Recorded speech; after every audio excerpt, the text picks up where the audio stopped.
Hello there. If you're watching this, you're here because you're curious about my overall experience with the wood pellets. So you do not have to watch the entirety of this video unless you want more description on some of the things that I'll be mentioning. So overall, my experience was a failure. The moment I switched 100% to wood pellets, I began to have all sorts of problems.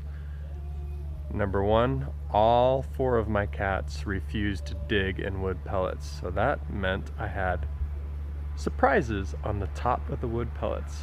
Big, nasty, stinky poops open to the air on the top of the pellets.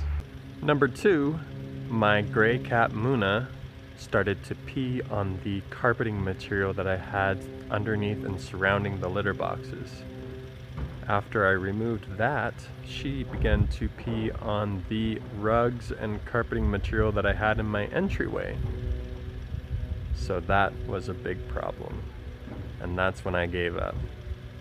So no more wood pellets for me. I will not be taking advantage of the economical benefits of the cheap bags, 40 pounds of wood pellets for $5. It's amazing.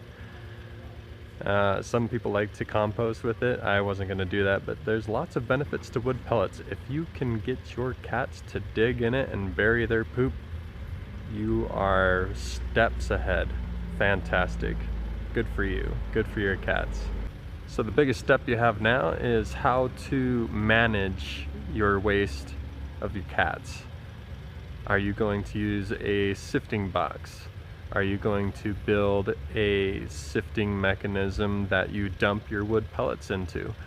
You will find on the internet many different ideas of dumping the wood pellets into an external sifting mechanism. Almost every video I've seen, I see the owner dumping all of the contents of the box into the sifter. You don't need to dump everything in. Because the pellets are round and the dust sinks to the bottom, the first few things that you dump out of the box are going to be almost entirely wood pellets. So if you have an additional bin or bucket, you can dump the first top layer of unused wood pellets into a bucket so that you don't have to sift through 100% of the contents. You can essentially dump about half of the contents of the box so that you have less work to deal with for an external sifting system. I personally, seeing the videos, I think the systems where there's a sifter inside the box is going to be the best. But if your cats are actually digging in the litter and they dig deep enough to poop at the very bottom onto the sifter, then this method isn't going to work. Such as with Mr. Spork's Hands YouTube video on his external $1 cardboard box sifting mechanism that he made, and that's why he's doing an external system. And so I built something like that for mine, and you will see that further in the video. If you need further information on making a wood box sifter and further demonstration of dumping out the first layer of wood pellets so that you're not sifting 100% of the contents. It's not necessary. You don't have to dump the whole thing in. You can make it easier if you're using an external sifting mechanism. So I'm going back to my wonderful invention, the tilt and sift litter cube, as I call it. It is fantastic. It's nearly dust-free. That's another problem actually that I had with the wood pellets, using an external Number 3, using an external sifting mechanism for sifting out the sawdust from the wood pellets creates a lot of disturbance, a lot of agitation of the litter, and I was getting lots of dust in the air. Granted, this is basically, you know, a week's worth, a few days of dust in the air simultaneously, so it's a little different than cleaning out your box every day, but I still feel like there is more dust put into the air with wood pellets than with my invention, the tilt and sift litter cube. So I'm going back to clay litter. I'm also trying to test crystals, and my invention does work really good with the crystals, and I'll have a video later on that. Number 4, wood pellets litter is just more work than my tilt and sift litter cube based on my experience and what I've seen. My life is busy, I got a big family, and the faster and easier I can get things done, that's what I'm gonna use. I tried the wood pellets. My cats didn't like it, especially my cat Muna. I could really sense her distress. My cats are so much happier now that they have my tilt and sift litter cube back with dirt litter. I did try clumping wood litter, and that has a consistency similar to sand but lighter, and that was fine, but it's so lightweight it gets all over the place, so I didn't like it. I'm not even going to bother trying any other organic litter. The corn, the wheat, the cedar chips, any of those organic litters that have large chunks, it is evident to me that my cats will not dig in large chunky litter. So I'm not even going to bother trying those. There's tons of other organic litters out there, lots of different stories of success. Not for me, not for my cats.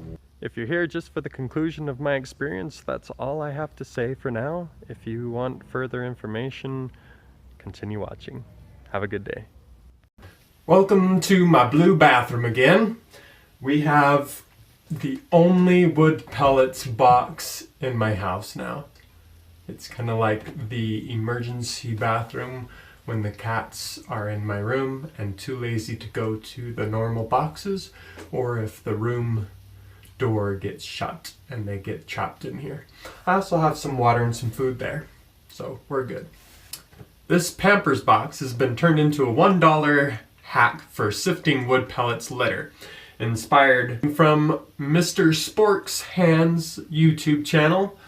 He made one almost identical to this, so definitely pop over to his channel and check out his video. I will post a link in the description and also a link video at the end of my video. I will show you in just a minute how I made mine, but basically it's just a grill topper cut up and put inside of a box.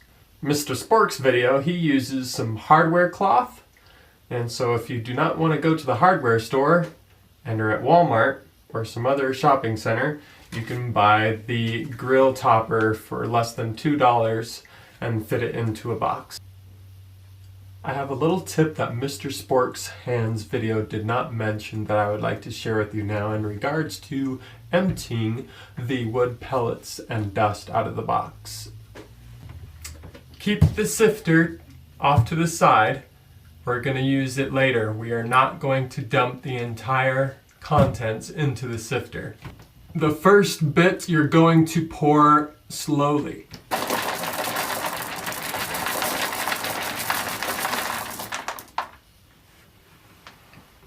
You can see that the first few things that get poured out are almost entirely unused pellets that are not broken down yet. Hardly any dust has fallen out yet, so you can actually keep most of the sawdust in the bin until the very end.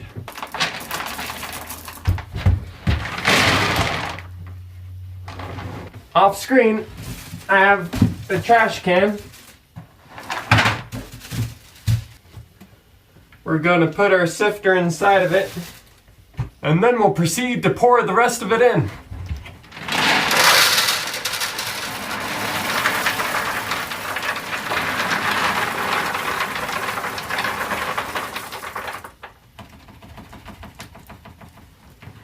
As you can see, this method is a bit dusty, but if you don't have the time to make a giant sifting box, or your cats are actually ones that do dig in the wood pellets and poop in the very bottom, as Mr. Spork's Hands mentions in his comments, The reason he did not build a sifting litter box is because his cats dig to the bottom and poop onto the sifting mechanism, clogging it and making a big mess.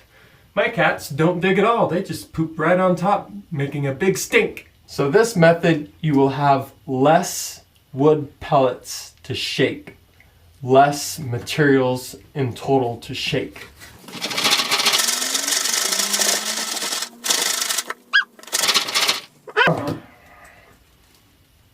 I'm getting some sawdust in the air.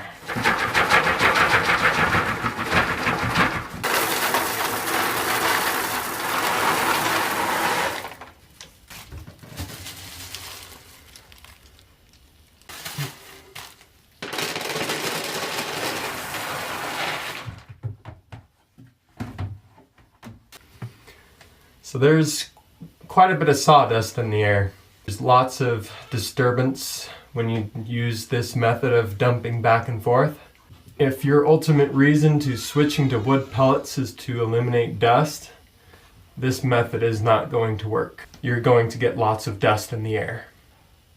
And to be completely honest, for myself, I think after I'm done with my large 40-pound bag of leftover wood pellets, I may just switch to 100% clay litter again. For me and my cats, it's just the easiest, especially with my tilt and sift litter box invention. Makes everything so much easier, and it's pretty dust free.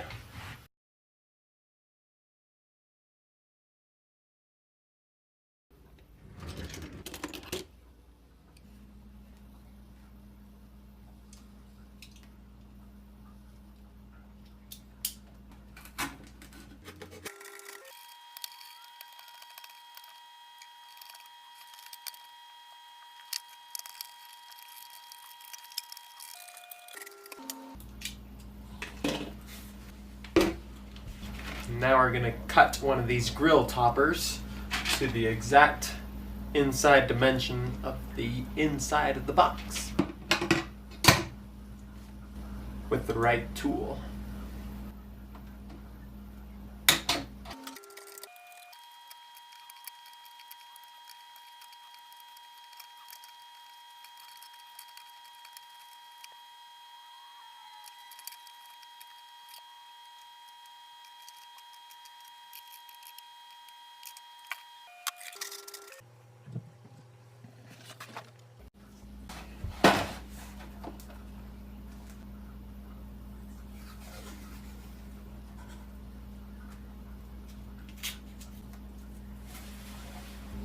Just a little tape should help prevent any little wood pellets from escaping between the box and the grill.